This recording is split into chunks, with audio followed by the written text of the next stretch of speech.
commencer une nouvelle aventure et t'as besoin d'usines pour optimiser tout ça, et dans ce cas, cette vidéo est faite pour toi. Parce que dans celle-ci, je vais te montrer 10 usines hyper pratiques. Donc n'oublie pas, si je t'ai aidé, like et abonne-toi. Donc tout d'abord, on commence avec une petite usine hyper simple qui va te permettre de farmer un maximum de mobs. Donc tout d'abord, on fait un petit carré comme ceci qu'on vient surélever. Ensuite, on rajoute des petits blocs derrière pour pouvoir ramener plus facilement les mobs. Et il faut en mettre minimum 2. Une fois cela fait, on peut casser les blocs derrière, on n'en aura plus besoin. On met un bloc quelconque sur le côté et une petite barrière sur le dessus. On vient rajouter un seau d'eau juste en dessous pour que tous les mobs nagent. Une fois que ça c'est fait, on peut rajouter des petites échelles sur le côté. Et enfin, pour la faire fonctionner, il faut qu'il y ait minimum 24 mobs. Et une fois que ces 24 mobs seront réunis, l'usine pourra fonctionner. Il faut les nourrir et au bout du 25e mob, les plus anciennes mourront et donneront leur loot. L'usine suivante est tout simplement une petite usine à laine. Donc tout d'abord, on commence par poser 7 blocs comme ceci. Puis ensuite, sur chaque côté, on vient rajouter 2 blocs de hauteur. Ensuite, on vient mettre des rails propulseurs tout le long. Et on vient actionner tout ça avec un petit levier. Au milieu, on casse tout ça, on vient mettre un coffre avec un entonnoir et on remet des rails dessus. La technique pour le poser, c'est très simple. Il faut tout simplement s'accroupir et faire clic droit sur l'entonnoir. Puis ensuite, il faut mettre un minecart avec un hauteur. Ensuite, on surélève de un bloc de haut, puis on vient mettre des blocs de terre. 1 sur 2, on vient en rajouter au milieu, puis ensuite on vient mettre d'autres blocs quelconques entre. Derrière, on met ces mêmes blocs-là tout le long. Et 1 sur 2, on vient remettre des petits observeurs blocs. On met une rangée de blocs quelconques, puis ensuite un petit peu de redstone. Enfin, on passe de l'autre côté pour mettre des dispensers. Et à l'intérieur, il faut mettre des cisailles. On rajoute des blocs de verre. Attention, je précise bien du verre. Parce que si vous mettez des blocs quelconques, la terre va se casser. Tandis que le verre, au moins, la terre reste. On vient surélever sur les côtés. Puis ensuite, on vient mettre un bloc de lumière sur le dispenser. Ensuite, la partie la plus chiante, il faut ramener un petit mouton dans chaque trou. Et une fois cela fait, on vient mettre une petite rangée de dalles que l'on veut.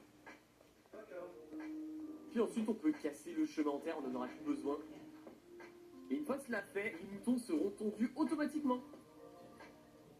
Bon, il vous manque un petit peu de nourriture. Dans ce cas, j'ai la solution pour vous. Tout d'abord, on casse 4 blocs comme ceci. On met un double coffre au milieu, relié à un entonnoir avec une barrière sur le dessus. On fait clic droit avec un seau d'eau sur la barrière. Ensuite, de l'autre côté, on vient mettre un bloc-notes avec un bloc quelconque, une trappe en fer et une petite plaque de pression. Et enfin, pour l'actionner, il faut faire clic droit sur la plaque de pression avec une canne à pêche. Et ensuite, on reste cliqué sur notre bloc. Et comme ça pêche automatiquement. C'est juste génial. Bon, c'est bien beau, on a ce poisson, mais malheureusement, il faut le faire cuire. Et si vous en avez marre de récolter du charbon, dans ce cas, cette usine est parfaite pour vous. D'abord, on casse un bloc et on vient mettre un chaudron. 1, 2, 3 blocs quelconques. On vient mettre des petites trappes sur le dessus et tout autour. Et ensuite, on vient les refermer en cassant le bloc du milieu. On casse le bloc du dessous, on casse 2 blocs en dessous. On vient mettre une dripstone, c'est les stalactites. Une petite particularité pour le chaudron, ça attire les villageois comme dans la vidéo. Et une fois que c'est fait, il faut mettre un seau de lave au milieu. Donc on reste accroupi, clic droit avec le seau de lave et ce sera bon. On attend et comme par magie, le chaudron se remplit. Bon, on reste avec de la lave. La prochaine usine est hyper bien si vous voulez rester AFK. Elle vous permettra d'avoir un petit peu de pierre. Donc tout d'abord, on vient mettre un petit escalier et ensuite on va faire tout le tour avec des trappes que l'on vient ensuite refermer. On fait clic droit avec un seau d'eau et de l'autre côté, on fait clic droit avec un seau de lave. Et ensuite, on n'a plus qu'à le casser au milieu, ça en génère en illimité. Et bon, c'est bien pour un début de survie, mais il faut quand même améliorer tout ça. Donc la version supérieure est très simple à réaliser. Il faut placer 6 blocs quelconques en longueur, puis 4 en largeur. Pour faire un petit U, ensuite on vient rajouter un double coffre, puis 4 entonnoirs reliés à celui-ci. On vient boucher ça avec des blocs quelconques. Et on surélève de 1 de haut. On met une petite dalle et une petite trappe. Puis au-dessus de la rangée des entonnoirs, on vient refaire une petite partie comme ceci. On rajoute de l'eau juste là et sur le dessus, on rajoute une source de lave. Et comme ça, on peut en générer en illimité. Et en plus, l'avantage de celui-ci, c'est qu'il n'y a aucune perte. Bon, vous êtes fan de build et que vous avez besoin de colorant vert, dans ce cas cette usine est parfaite pour vous. D'abord vous faites un carré de 5 blocs sur 5 blocs, vous placez au milieu 4 blocs de sable comme ceci, puis ensuite vous venez faire un petit contour avec des blocs quelconques. Sauf à cet endroit-là où on vient casser ces blocs pour mettre un double coffre et on relie avec un entonnoir.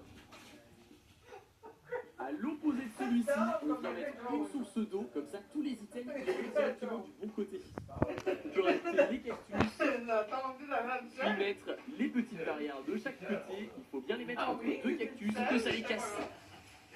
Ok, le cactus n'est pas hyper pratique pour survivre, donc la prochaine est vraiment utile pour le coup. Donc on commence par casser un bloc au milieu où on vient mettre de l'eau, un petit dispenser au-dessus de celui-ci, on vient bêcher, on met deux autres dispensers de chaque côté. Un observeur sur le premier, puis ensuite on va faire un petit U avec des blocs quelconques. Et on vient mettre de la redstone. On a un levier et de la poudre de redstone juste derrière.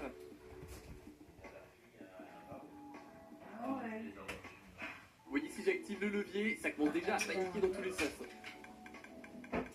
Donc on le désactive, on vient mettre un petit piston, puis un bloc juste devant. Forcément, il faut rajouter un maximum de poudre d'ose pour que ça fonctionne. Ensuite, on l'actionne, on prend nos graines de blé, de carottes ou de patates et on vient faire clic droit. Vraiment, il n'y a pas mieux pour avoir un maximum de ressources. Bon, la nourriture, c'est bien, mais nous, ce qu'on veut, c'est de la matière première, notamment du fer. Donc commencez par prendre de la distance, mettez-vous au-dessus d'un océan, comme ça vous êtes tranquille. Vous montez d'une dizaine de blocs de hauteur, puis vous faites une petite croix comme ceci, de 5 blocs sur 5 blocs. Ensuite, on vient remplir tout ça pour faire un petit carré, puis faites ce pattern avec des lits. On vient mettre des petits blocs de verre tout autour. Et une fois cela fait, il faut faire un petit chemin avec des rails. Parce qu'il va falloir ramener 5 villageois au total.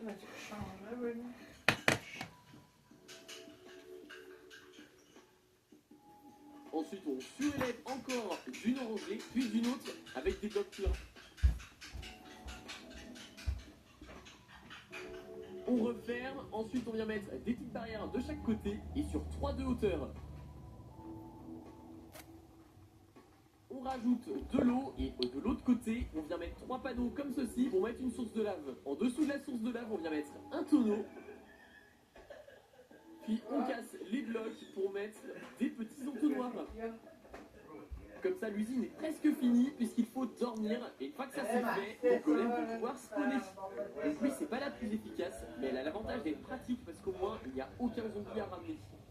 Donc vous avez besoin de canne à sucre pour faire des bouquins, des échanges avec des villageois, il y a encore des potions. Dans ce cas, suivez ce tuto. Tout d'abord, vous cassez 2 blocs comme ceci pour mettre un double coffre, relié avec un entonnoir et un bloc de boue sur le dessus. Faites ce pattern avec des blocs et un escalier.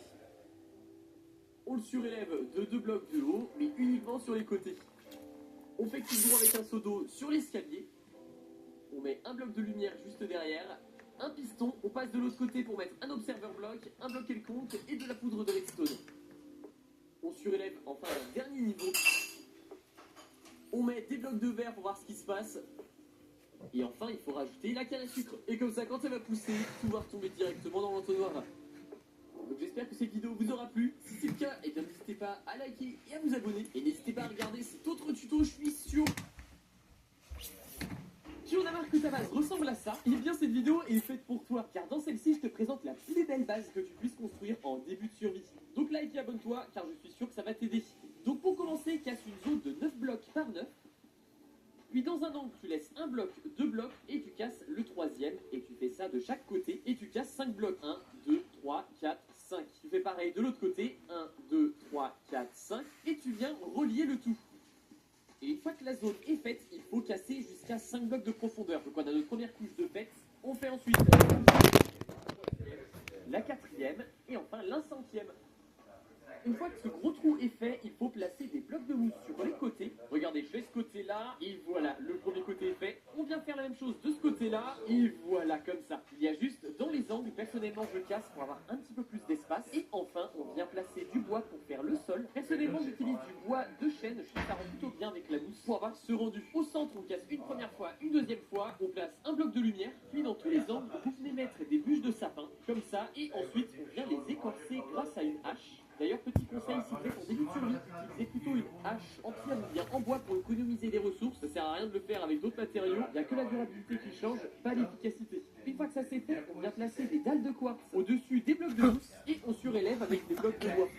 Comme ça, on a ce rendu-là qui est déjà plutôt pas mal. Maintenant, on vient faire un carré comme ceci, juste au-dessus de notre bloc de lumière, pour y placer de l'eau. Pour plus de sécurité, on peut aussi mettre une petite trappe, et comme ça, vous pourrez monter et descendre dans votre base hyper facilement. On vient recouvrir tout ça avec du verre pour nous protéger des monstres. Puis on vient mettre des trappes au-dessus de chaque pilier de sapin, comme ça. On vient poser de l'éclairage tout autour, dans chaque angle. Et on vient rajouter un petit peu de poudre d'ose tout autour pour rendre le tout un petit peu plus harmonieux et surtout plus naturel. Maintenant, il nous reste plus qu'à placer l'essentiel comme un lit et un panneau sur le devant. J'aime aussi rajouter un petit peu de feuillage. On rajoute aussi un petit peu de décoration comme ça, des petites peintures. Celle-ci, c'est ma préférée. Et enfin, histoire de rajouter un petit peu de couleur, des petits tapis rouges. Maintenant, juste en face, on vient recasser ces blocs-là. Derrière, on vient replacer de la mousse. On place 3 blocs là et on vient faire notre portail du Nether que l'on vient allumer. On rajoute un petit peu de décoration. Et de l'autre côté, très important, on vient se faire une petite salle des coffres. Ces coffres-là, ce sera déjà suffisant. Une table de craft, four et un troisième four. Et histoire d'avoir un petit peu plus de stockage, on rajoute Une table des de barils. craft. Pareil, on vient rajouter quelques petits tapis rouges et une petite lanterne juste là. Et comme ça, on est bon. Et voilà, vous avez fait une base fonctionnelle et hyper simple à réaliser en début de survie. Donc si cette vidéo vous a aidé, n'hésitez pas à liker, à vous abonner et à rejoindre mes autres réseaux. Les liens sont dans la description. Et si vous voulez encore plus de tutos...